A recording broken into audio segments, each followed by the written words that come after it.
Welcome to another production of Source Selection Soundbites. These productions foster learning, insight, and the ability to perform. Today's topic will cover elements of award term contracts. Today we will discuss the award term clause, the award term plan, and the award term board and term determining official. An award term clause sets forth the parameters of how the award term process will be implemented. At a minimum, it should address the following things: what and when the extension decision will be made, how performance will be monitored and documented, and the modification of the award term plan.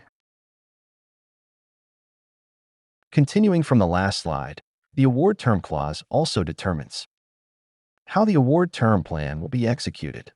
Moreover, the clause makes the award term subject to availability of funds, continuing government need, and price reasonableness.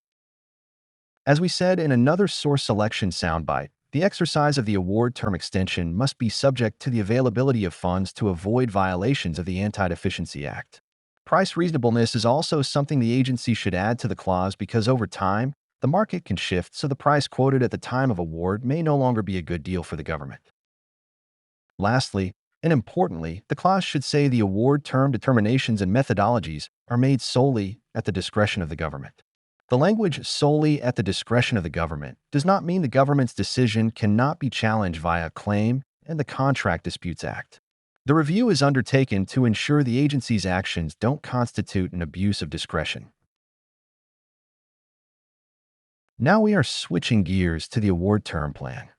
The award term plan needs to implement the clause or government obligations expressed in other portions of the contract. Generally, the plan describes the organization of the government's award term board, the contractor performance evaluation process and schedule, and the performance evaluation criteria and schedule. At a minimum, the award term plan should include the following: performance evaluation criteria, minimum and maximum period, rating scheme to determine the basis of each evaluation, schedule rating periods, and time periods associated with both additional and reduced award terms. Continuing with the contents of the plan should include members of the Award Term Review Board, including the term determining official or TDO, procedures for modification of award term plan, discussion of offsetting terms, management and outcome of inconsistent performance, and clearly defined roles and responsibilities for the review board, the TDO, and all other parties involved in assessing contractor performance.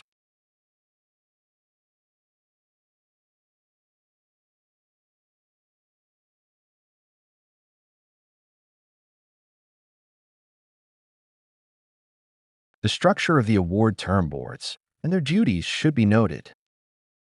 Award term boards will generally collect the performance information and provide a recommendation to the term determining official.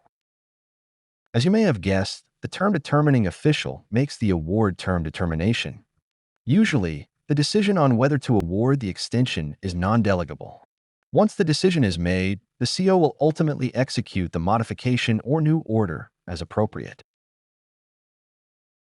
To wrap things up, let's review what we discussed. We discussed the award term clause.